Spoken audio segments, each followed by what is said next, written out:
we have it for everybody else. Perfect. All right, well, welcome everybody. My name is Trey Czar. I'm the Chief Operating Officer for Impact Florida. My colleague Kelly Zunkowitz is on the call, and just want to take a quick chance to welcome you all to our first Lunch and Learn session. And really, we're excited to have the Pasco team here today, and I'll introduce them in just a second. But our goal, many of you have worked with us off and on in some of our different cadres or attended our annual summit. But our goal with creating these lunch and learns in this space was really to give a chance for some of our district partners to share out the amazing work they're doing that we think could have an impact across the state. And so it's really a time for practitioners to get together to really dig in. So we do want this to be an interactive session. We will have a significant amount of time right at the end for Q&A. So please try to hold your questions till the end. If you can't hold them, type them in the chat, and Kelly will make sure to bring them up when she starts to facilitate the Q&A towards the end. But today is really about an important topic in increasing representation in mathematics classes. And this is something that's come up again and again. We've been fortunate to work with Pasco County Schools and a number of people across Pasco County in a few of our cadres now, specifically with the 5 conditions cadre, where they really showed off the importance of having a strong district vision, which I know Tracy and Kristen and Deborah will talk about in just a second, about how part of that vision is making sure that all kids have access to high quality education. And then also more recently, coming back into this very odd school year, we were fortunate to have Pasco join with 3 other districts to look at how could they create some interventions to support students, particularly students who are going into Algebra 1 in 9th grade. So we're excited to have the team here today. Let me quickly introduce everybody, and then I will step out of the way. We've got Kristen Ingold, the supervisor for the Office of Leading and Learning, over there, and then Tracy Miller, who's a senior instructional specialist in mathematics. So she's our math geek. I love that. And then we've got Deborah Pickett from R.B.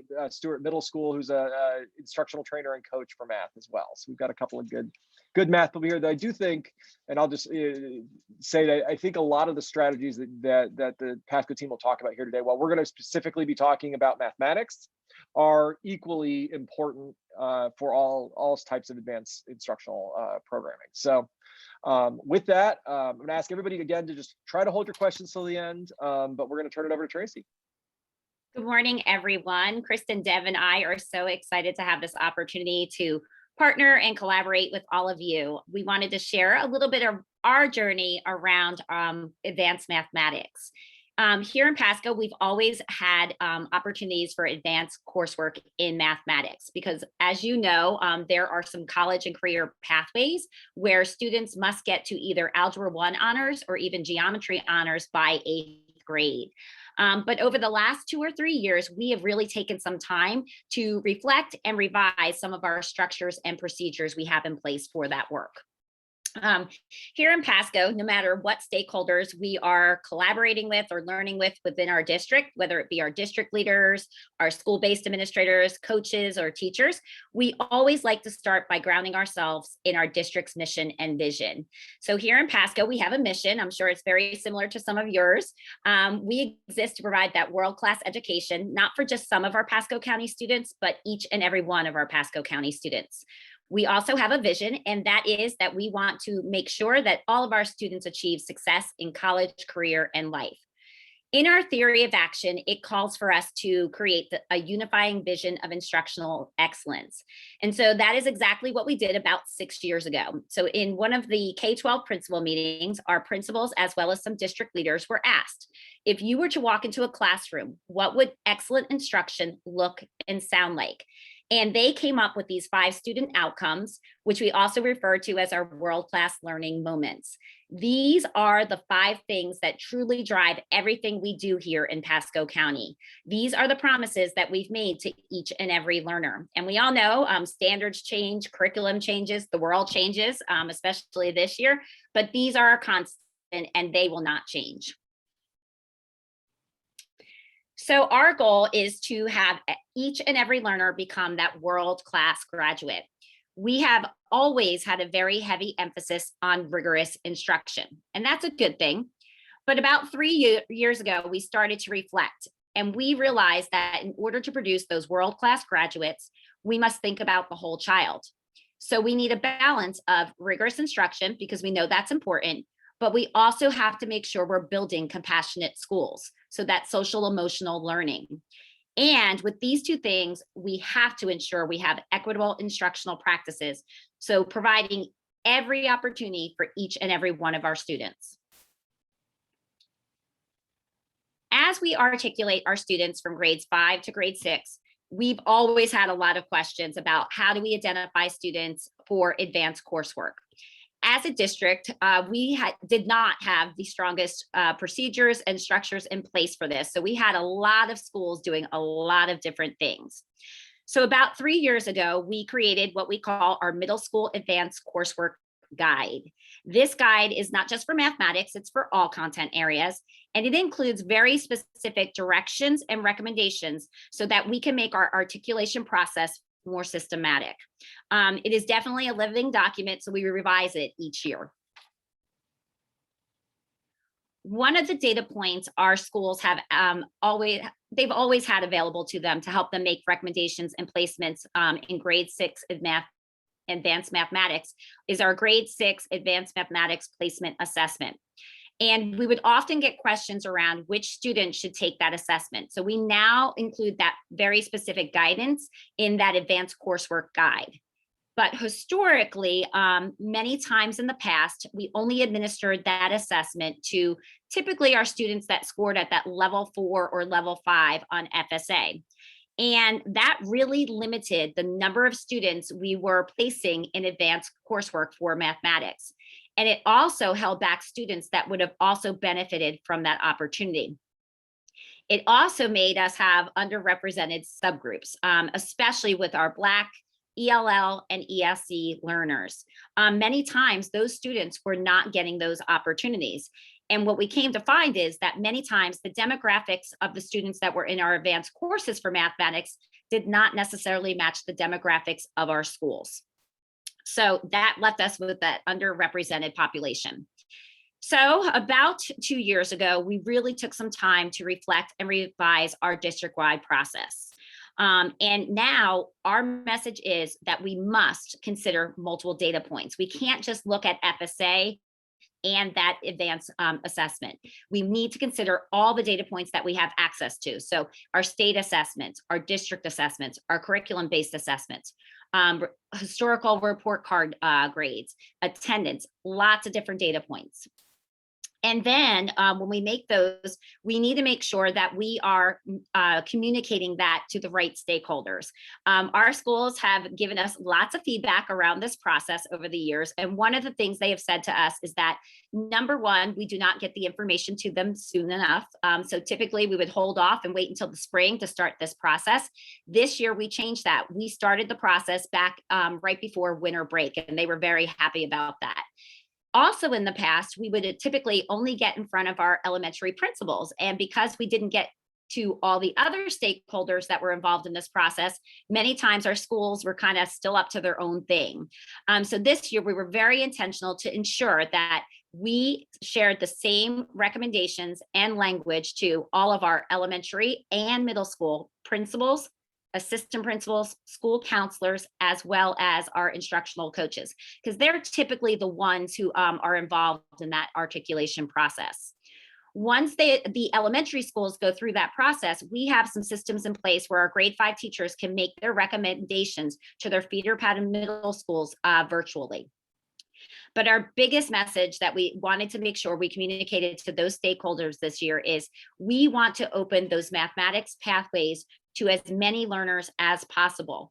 And our message this year was a little different. Sometimes in the past, we kind of held off and said, you know, if there's any questions, don't recommend the students. But now we realize it's better to over recommend students and to have things in place like monitoring and off ramps if they're needed. We want to give as many of our students this opportunity as possible. And most importantly, make sure we are considering each and every learner.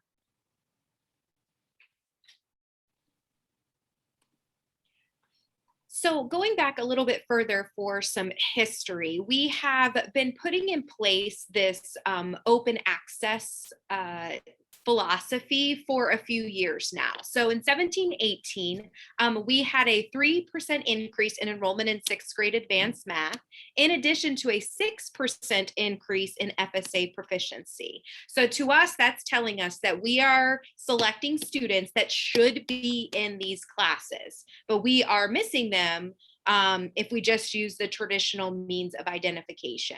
We go to 1819, we increased enrollment again, and then something you may be aware of, COVID happened.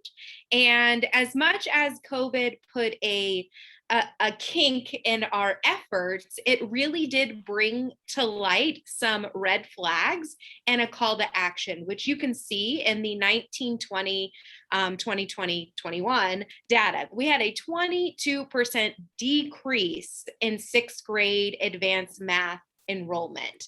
Your first reaction when you see that is probably to cry. We might have.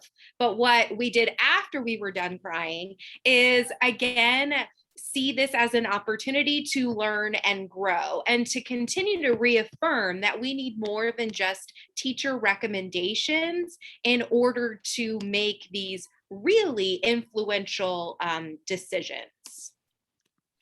So with that came an opportunity that Pasco County was granted to participate in something called IM4E, or Improvement Methods for Equity. They work on the continuous improvement model, and Shift is the vendor that kind of helps facilitate this. And they guide you and help you in your learning as a district to examine the factors that are going to contribute to inequitable outcomes. Well, our red alert was that we have inequitable enrollment in our sixth grade advanced math, and that trickled up to or down to Algebra 1 as well, whichever way you want to view it. So initially when we went into this work, we're like, that's it. We're going to solve all of sixth grade math problems. It's done. Thank you, IM4E. Like, this was well worth it. Our learning around this work really told us we need to scale back and probably pilot this at one location. So within our Improvement Methods for Equity Pasco team, we had the wonderful, amazing Deb Pickett, who you will hear from in a moment, who is our math coach at Stewart. We thought, perfect opportunity. Let's pilot this at Stewart. And we had their administration's blessing, and it really was a great working relationship. Specifically, our aim, which we developed through this IM4E equity work, was to increase enrollment for our Black and Latinx students in sixth grade advanced math, and decrease attrition rates of those same underrepresented subgroups. Because we were finding we are placing students in sixth grade advanced math. We are not offering the supports. I mean, we think we do in theory, but we weren't offering enough, and they were not making it to Algebra 1. And that was an additional wondering and piece that we needed to collaborate around and include in our Smarty aim.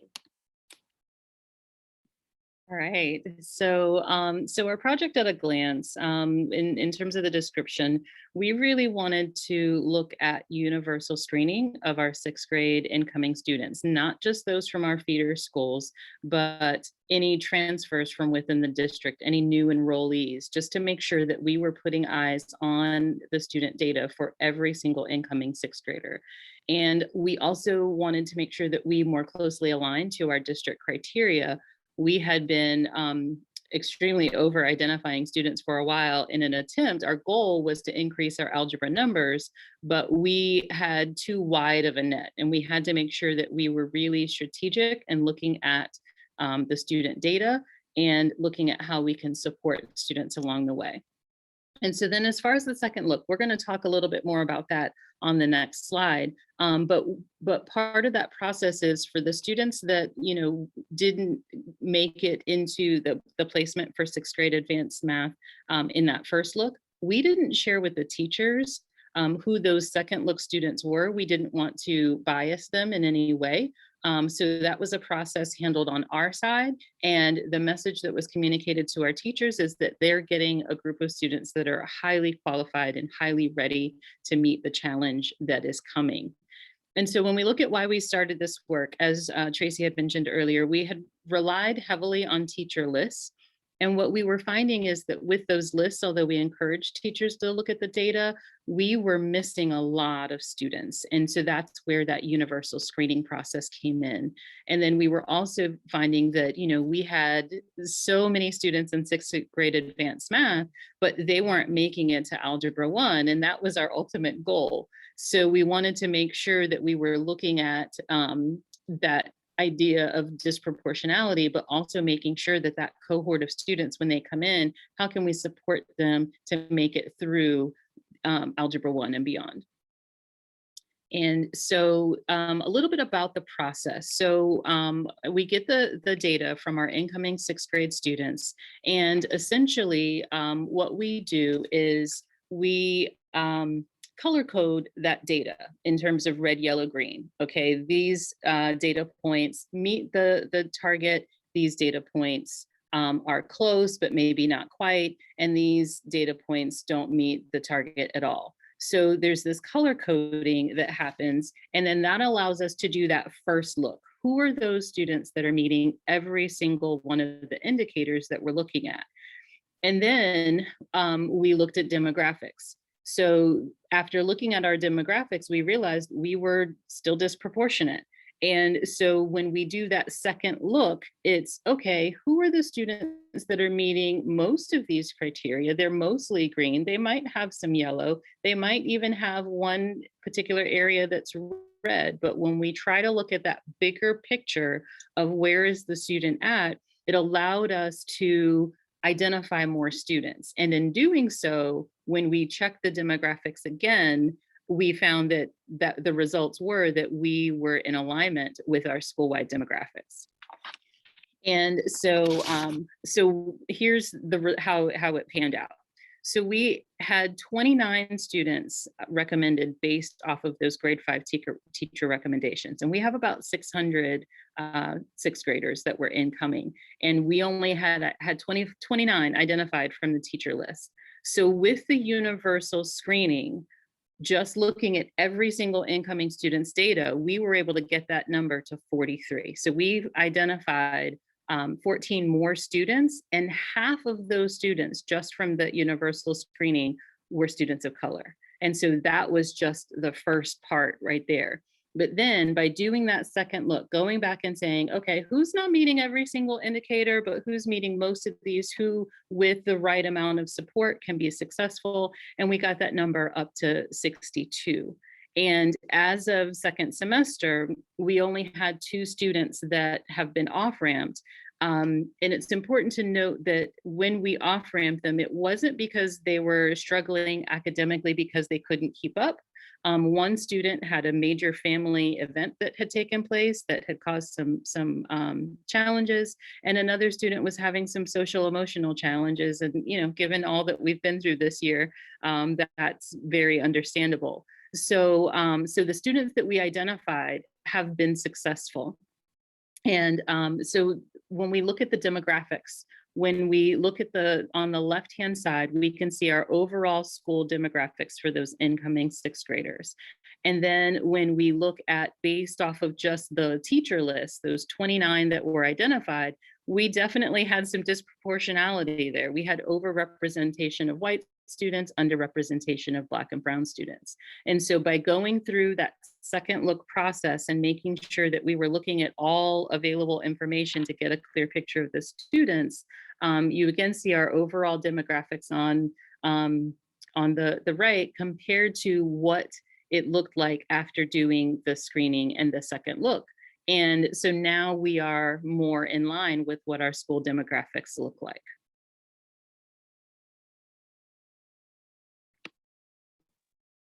So where are we today in this process?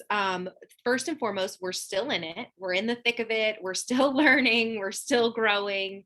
Right now, we are working on creating district-wide procedures so that the universal screener and the second look process can be distributed across all of our middle schools.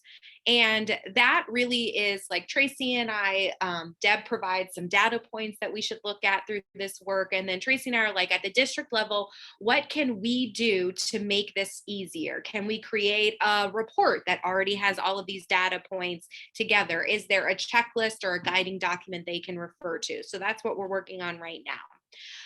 Once we have that solidified, to continue that communication to our key stakeholders, elementary and middle school-based teachers, coaches, and administrators, to really make sure, again, that our message is consistent. We are expanding equity work across other content areas as well. We don't want equity just to live in isolation in mathematics, but one subject is a great start.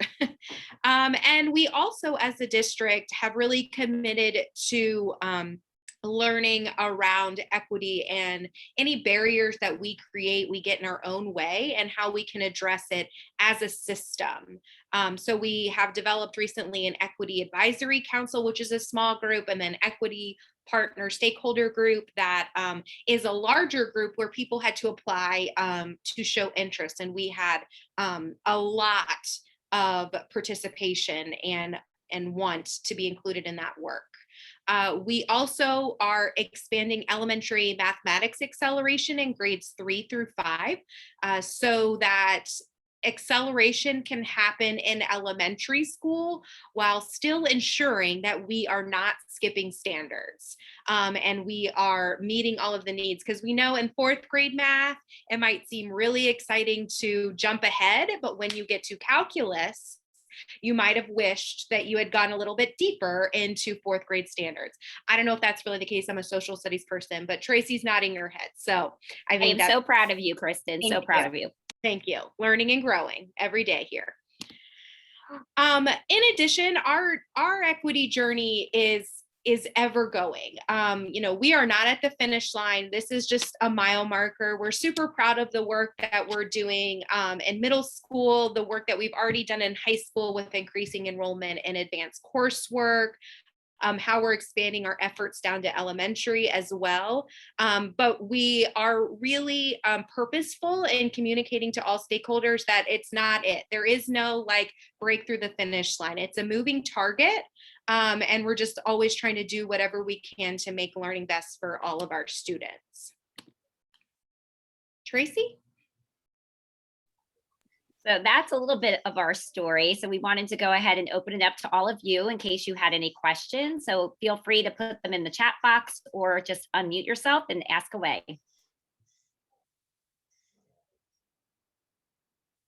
And I'm going to jump in with one here from Impact Florida just to get us started while you all are still thinking and typing away in the chat. I'm really curious if there is a district on the call that's interested in undergoing this work and they're kind of back where you were 2 years ago. What is that one big piece of advice that you would give them? Maybe it's around stakeholders that you want to encourage them to involve in the review or around teachers, but what would that just kind of one key piece be? I think what we're doing right now, the best way to learn is to partner with other districts that are already doing this work. I know that Palm Beach is a county that has done a lot with acceleration. And so I know I'm really starting to tap into them when thinking about replicating this into elementary school as well. So that would probably be the number one thing. And then making sure that you involve all the right stakeholders. That is so important. That is something we were not doing. And so we all know like acceleration and advanced coursework is going to happen. You have to have those systems and structures in place at the district level. Just with elementary, we're learning a lot because we knew there were a lot of schools that were accelerating and we didn't have systems in place at the district level. And so what would happen is kids were being accelerated. because each school was making their own decisions around their own scope and sequence, what standards they were going to focus on. We had kids skipping whole grade levels of standards or just portions of standards, but we know in mathematics that does not work. All the standards are in there for a reason. It might not be super important to the current grade level or course that you're in, but it's in there because it's foundational for future mathematics. And so you have to have those systems in place, because our middle schools were giving us lots of feedback that within their own feeder patterns, several elementary schools feed into that feeder pattern. Not only were the kids coming with gaps, but they were coming with different gaps because we didn't have a systematic approach. That's great. Thank you, Tracy. And we've got a question in the chat from Daphne. Would you please share a little bit more about the Equity Advisory Council? So Tracy, I can take that one if you don't mind. So our Equity Advisory Council, our superintendent kind of put out a call to action earlier in the school year, and really said, like, we have a need, we have all of these equity initiatives happening, but we want to make sure that we are transparent in our goals and that we're also including the community and all of the stakeholders in that process. So we put out there that if you would like to participate in our equity work, to please apply. And there were some really thought-provoking probing questions that people filled out. We had a huge number of responses. And then from that, an Equity Advisory Council was selected. That they've only met one time. So we're still, again, in the thick of this, but a smaller council and then a larger group that will probably bring things to the council to discuss and put into place. I wish I had more, but it's still ever evolving. That's great. And we all are ever evolving. So we totally understand the process. And I'm curious, you've mentioned stakeholders a lot, and I would imagine parents are a really big part of that. And I was wondering if you could talk a little bit about how parents are engaged at the school level in this process and how they're supported as their students are brought into these accelerated courses.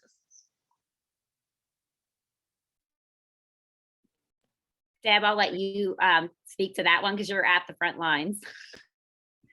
I think it's important, with parent communication so that they understand what accelerated math is and what it isn't, especially because it is different compared to other subject areas that may have advanced courses. So advanced language arts or advanced social studies may just be a different approach. They might go deeper, but there aren't actually additional standards. And it's important for our parents. Sorry, there's a bell. I'm at school. It's important for our parents to know that it is different and that it does involve that acceleration piece and that there are additional standards, but also the coherence of those standards and why it's important that we don't have students skip content, and that we want to make sure that students are getting all of those pieces just at a different pace, so that they kind of know what the long-term goals are and what the implications are.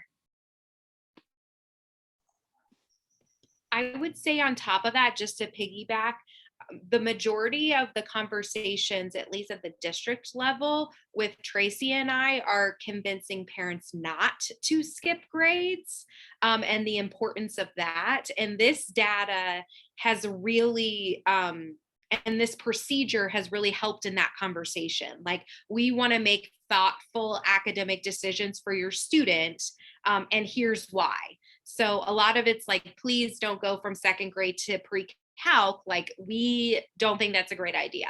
And this has helped with that. And I think it's also important to, oh, sorry. It's okay, Deb, go ahead. I think it's also important to note for, maybe there's a student that wasn't placed in sixth grade on that accelerated pathway, and having that conversation with the parent, it's really important to know that this does not doom your child from ever being able to take an accelerated course again, ever.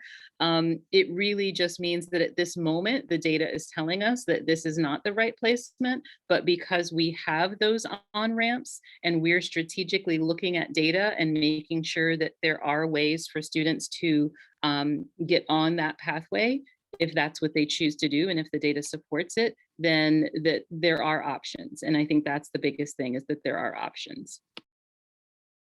And just to add on, at the district level, when Kristen and I either meet with schools or with parents, we do have pathway documents that we share with them that give them very specific information around the standards that the students would be covering within that 1 year or even over the summer, as well as what state assessment they're going to take, because depending on where they spend the majority of their time on the standards determines which FSA or end of course exam they take, which parents don't always realize that. And then as well, making sure parents are aware that this is going to affect their high school GPA as a 7th or 8th grader, because that's something really important, because some of the students aren't ready for that developmentally.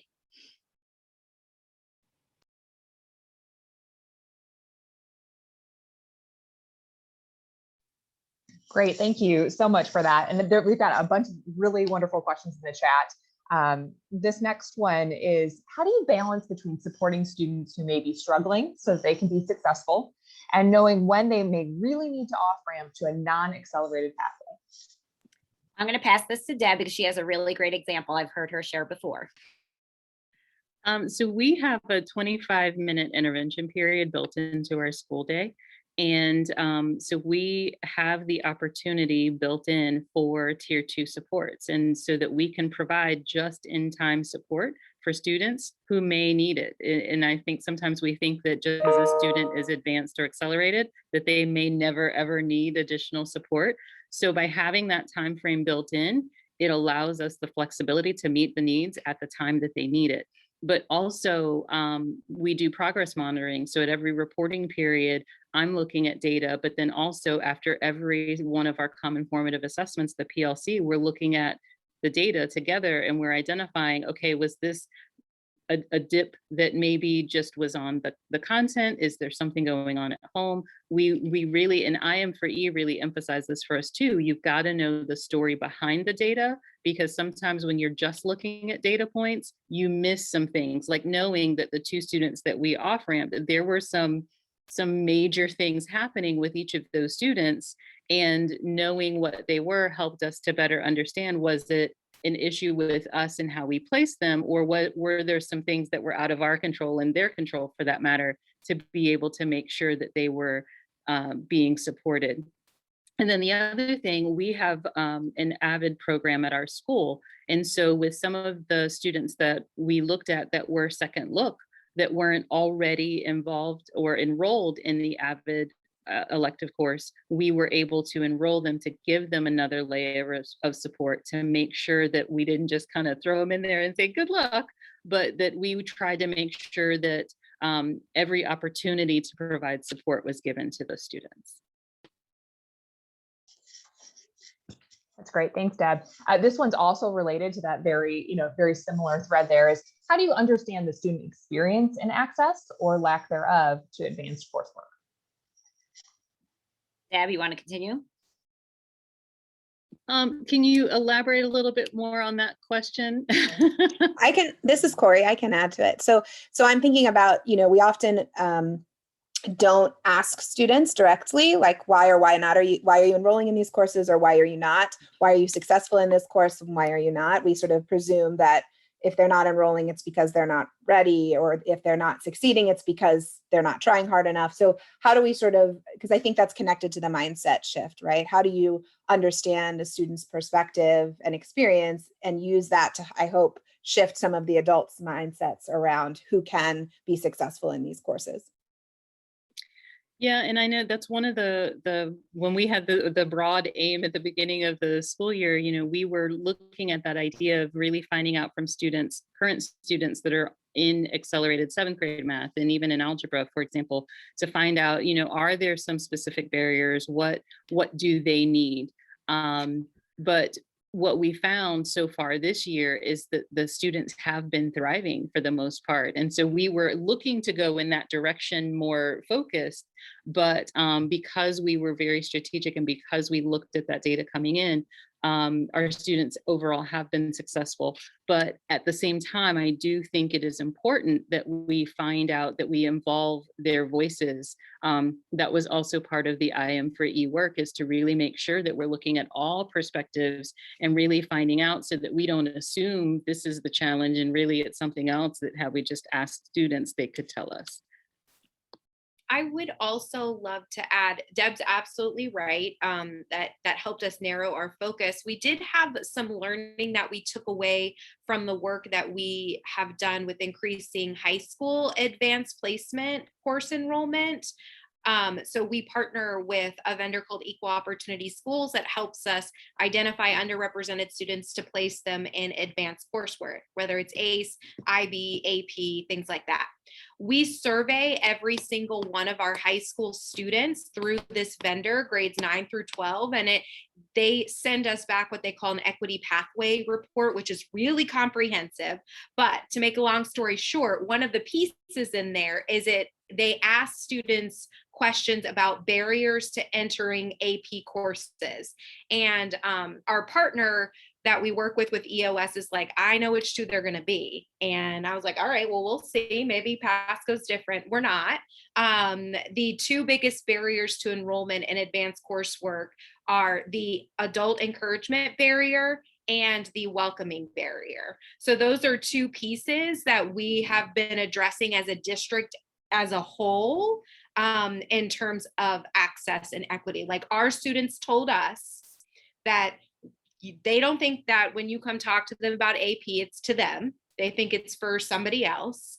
And when they get in that class, they don't feel welcome, because the gifted cohort from, birth to 9th grade have all been together, and they just don't feel a part of that. So what can we do to increase their feeling of belonging? And that really leads into this next question that is around supporting the teachers. And so how are your teachers supported in the math standard instruction to increase equitable access for all students? And I'm also curious as well, how do you support them in growth mindset, SEL, and in other topics in your district? So we have some pretty intense structures we put in place for all of our different stakeholders when it comes to professional learning. It really started with our implementation of Eureka Math about 4 or 5 years ago. That was probably the first implementation where we really did think about all of our different stakeholders and making sure they got the professional learning they needed, but we tailored it so they all heard the same message, but we tailored it to the role that they served. So what it looked like for the district folks was different than the school-based administrators and our instructional coaches and our teachers. So we've always had that in place. We then replicated that for middle school. So they had intense work around standards, the shifts in mathematics, the instructional practice guide, and our curriculum. Throughout our professional learning, we always embed the opportunity myth. We are a district that lives and breathes those 4 resources. And then also, when it comes to this topic, making sure we have high expectations, not for just some students, but all of our students. And that feeds into our social emotional learning and everything that we do here in Pasco. All right, and I've got another one here, and this one's for Deb. So you shared that only 2 of your students have an off-ramp to 6th grade. Have you thought about measuring the impact this strategy has had on student mindsets about their abilities?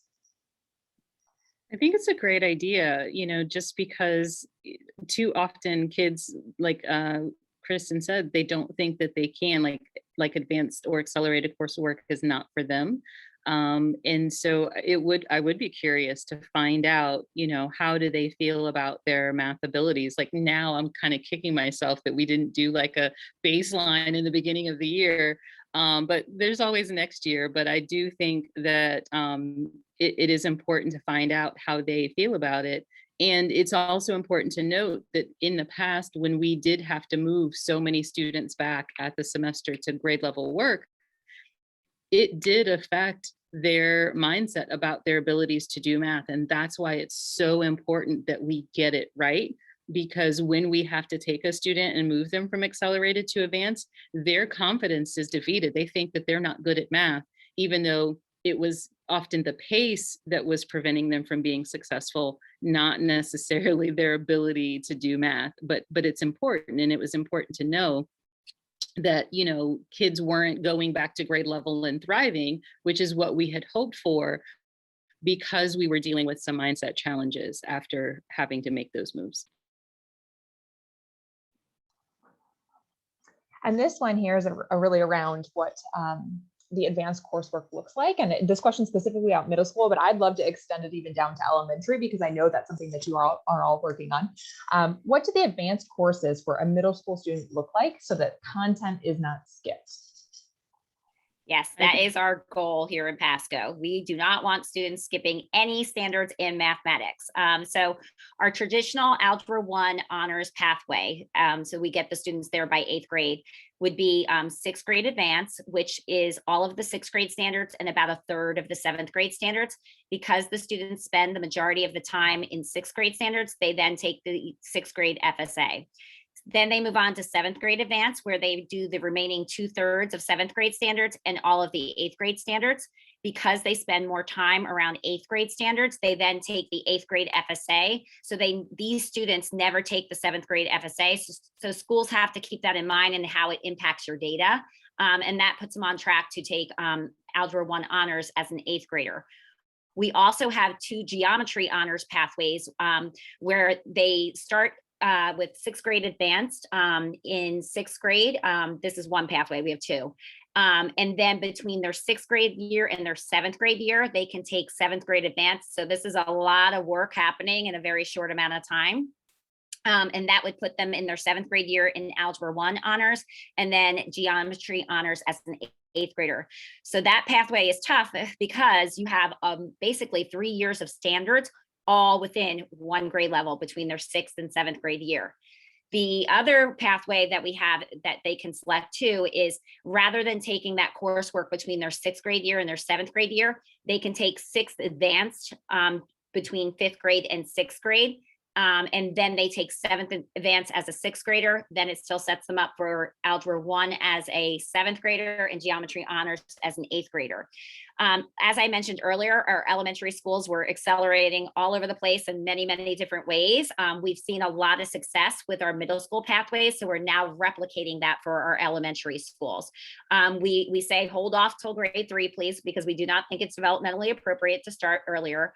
But grade 3 accelerated would be, we used Eureka Math, so we did it by modules, and then we have the standards within those modules. Because of the way the curriculum's written, it's written as a story of units, and you really can't jump around in that curriculum. So we say in grade 3 accelerated, you would do all of the 3rd grade modules and half of the 4th grade modules. Then in 4th grade accelerated, you would do the remaining 4th grade modules and all of the 5th grade modules. And that would set you up as a 5th grader to do 6th grade advance. The benefit of this is we can still get kids, for that small number of students that need to get to that geometry honors pathway as an 8th grader. This allows them to spread that content over more time. So we're not cramming some of it in over the summer, because that's very, very difficult to do. And just like middle school, in 3rd grade accelerated, because they're spending the majority of the time around 3rd grade standards, they take the 3rd grade FSA. In 4th grade accelerated, they spend more time around 5th grade standards, so they'll take the 5th grade FSA, meaning they'll never take the 4th grade FSA. So again, the schools have to take that into consideration. And with all of these changes and adjustments that are constantly happening, how have you seen your teachers and your administrators reacting, and how do you kind of continue to support them, or how do they support each other in this work? So when you start out, we say start small. Don't go district wide first. It's smarter to do a pilot. Even with the grade 3 through 5 acceleration, our original plan was to go district wide this year, but as we said, a little thing called COVID happened. So we decided it was not a good time to roll this out district wide. So we held off, and we did pilot it with one of our elementary schools that already had a lot of acceleration going on. And that administrator was concerned because she felt like the students were skipping standards, and she didn't want that to happen. So we piloted there, and it was awesome because part of that pilot was having monthly check-ins with them, not only so we could support them, but also so we could get feedback all along the way. And we have made some adjustments to our structures and our procedures based on their feedback. Those meetings sometimes were with leadership, but we also took the time to meet with each of the teachers that were doing those accelerated courses. Their feedback is the most beneficial because they're the ones actually on the front lines doing this with students. So we wanted to make sure they were involved in that process. One thing I think we could definitely, as we go district wide, is getting feedback from the students and the parents. This was a small project this year, but we are now going district wide. So I actually, yesterday or the day before, I was at the assistant principal meeting. The week before, I was at the principal meeting, offering these opportunities to all schools. We're not saying it's required. We are making it optional for this first year. So that was the first step, just give them the big picture overview of what's available, and included some of the experience from that elementary school that did the pilot for us, which was awesome because they always rather hear from their peers than from us, right? We get a lot more buy-in that way. So after that first initial meeting, what Kristen and I are doing now is we said, if you're interested, please reach out to us, and then we will set up meetings with you, just like we did for that one elementary school. So we can dig a little deeper to give you more information before you make your decision, or if you've already made your decision, to start planning. But our goal is that to become more systematic so that schools are not accelerating on their own, because we want to prevent those gaps going into middle school, that if you're going to accelerate students, you use this district-wide policy and structure. We also use the data to speak for itself too. I mean, it's super powerful to see that we identified all of these students at Stewart and they're successful, they're being successful. So that was an important piece that we brought back when we presented to principals and coaches and let it speak for themselves. Well, I just want to extend another thank you to the three of you for sharing all of this great information today.